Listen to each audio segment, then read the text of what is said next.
doing today, Craig? Doing great, Dub. Thank you so much for stopping by. You've got a brand new song that I'm about to play, as it turns out, the first time. It's like the world premiere, as it worked out. It was supposed to come out yesterday, but it's a great tune. April Fools. Yeah, April Fools for you. Like in the biggest chunk of irony I've experienced in quite some time, I literally got fooled, and the song is not available on the regular formats yet. But very soon. Very soon. And so, but until then, it is exclusively available on 101 Moose FM. You've got it.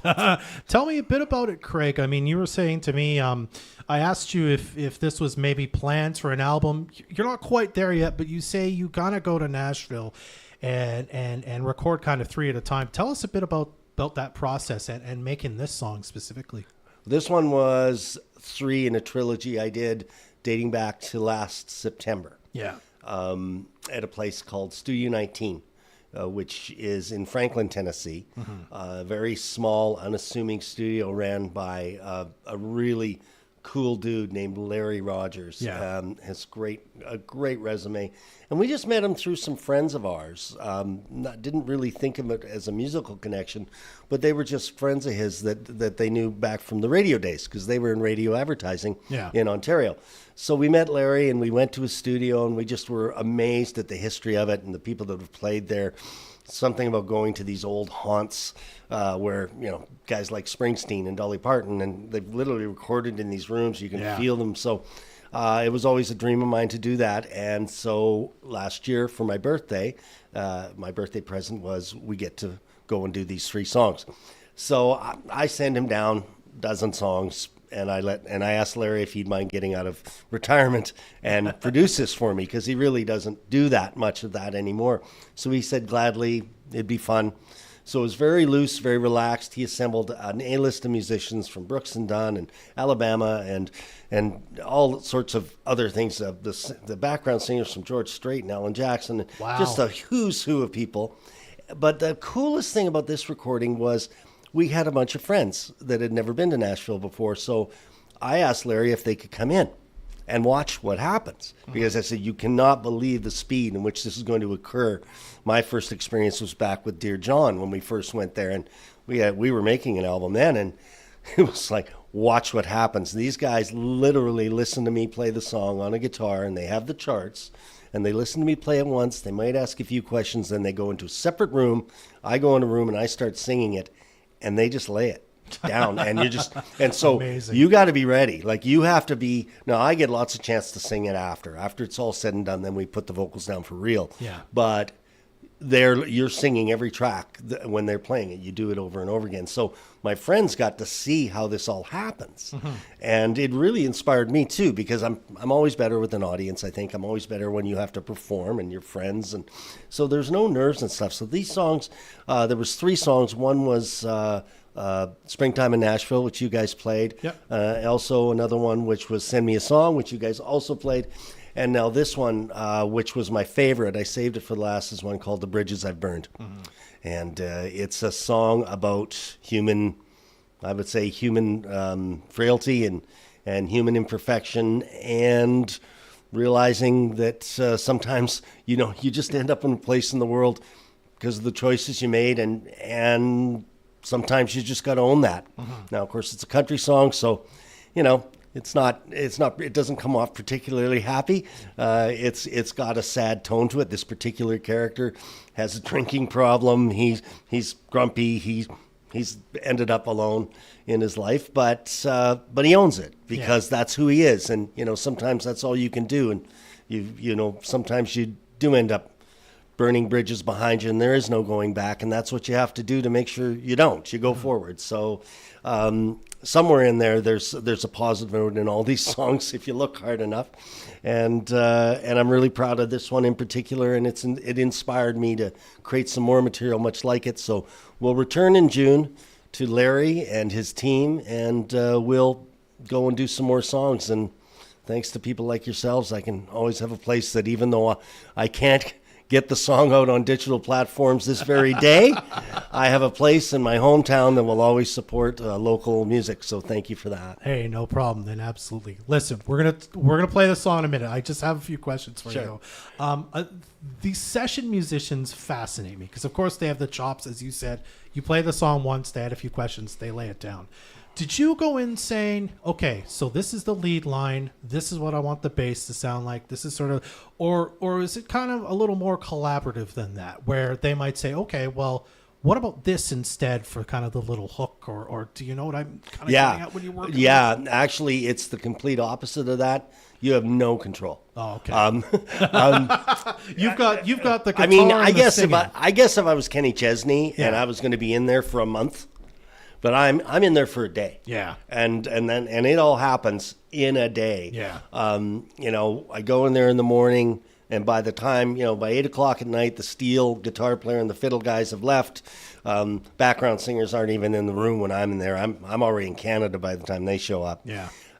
These guys are the best, and they have trained themselves to be intuitive about the songs. They've also played with each other. We happen to marry up the bass player and the drummer together. A lot of times that's something you'll do because they play together all the time. Yeah, gotta have the rhythm section. The rhythm section. They're used to each other. They've got their ears on. Yeah. So a lot of times what will happen, of course, the Nashville musicians speak in a different language than standard musicians. It's called the Nashville number system. Mm-hmm. So it's numbered from 1 to 7. And the chart will not have chords on it. It will just have numbers. Okay. So if I go to sing it in G and everyone is sitting there going, that's a little high. Oh, well, let's go down to F. Mm-hmm. They don't change the key. They just change the number. So 1, 4, 5, is F, C, G. So they literally can hear the numbers, and they've got footballs and diamonds. It just looks like hieroglyphics, like it's something you carved on somewhere in Nashville in a cave is when they first came up with this. And so the thing about it is, I'm not prolific in this system. So if I want to speak to them, I need to speak their language. Yeah. And if you don't know the language, they generally go, look, I got this. I'm paid to do this. I'm going to give it my best. And you could say, maybe that's too busy, or could we do something a little more sparse? A lot of times what I'll do is I'll speak to the producer, and the producer will have a lead musician in the group. He makes twice as much as everybody else. Oddly enough, it's usually the acoustic guitar player for some reason. And he will come in and he will meet with the band and he will run it. In this particular case, it was a guitar player for Alabama. And he played the guitar, acoustic guitar, electric guitar, and fiddle. Yeah. Real triple threat dude. And so he'll meet with the band, and any concerns the producer I speak to the producer speaks to the leader talks to the musicians. This was much more casual than this because because having the guests and everybody in there, it seemed like more of a performance for everybody. Mm-hmm. So everybody was really giving her. I've had this experience before where actually the song has actually gone down the wrong path and I never did get it back. Mm. It happened. It was like, well, is there anything wrong with that? And I'm going, no, that's good. It's not the song I wrote. but no, and it's TikTok, Yeah. Well, you want to come back tomorrow and try it again, double the money, because these guys are getting paid by the day. So in past experiences, I've had that happen. Truly good song, wasn't the song I wrote. Mm-hmm. Still a good song.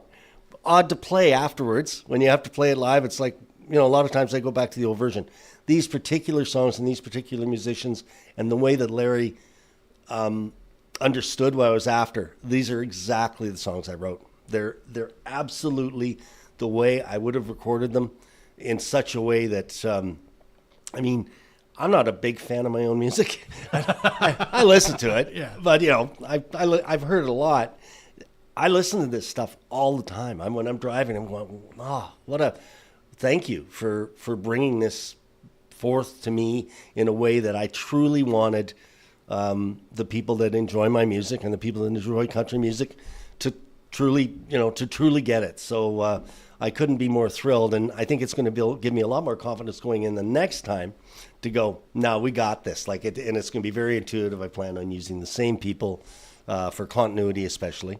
And so that, yeah, someday maybe there will be an album.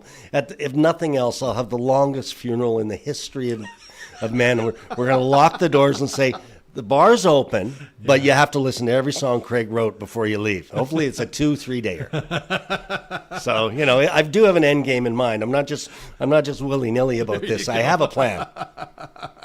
Excellent. All right, we're going to listen to the new song right away, but quickly, you've got some gigs coming up. Tell us where we can hear you. Yeah, I'm very excited. I'm going to be playing the Energetic County Fair on July 20th with myself and the Chillin' Villain Orchestra, a brand new group, a 6-piece band. We've got fiddle, we got steel, we got dobro. We've got two of the guys from Simon Chaos coming back. Rick and Brian are going to be on each side of me. So, you know, nothing says country like matching albinos. You know, it's like I've got the reincarnation of Edgar Winter Group all in one. And I've got some great guys from Fort St. John coming out to play this show.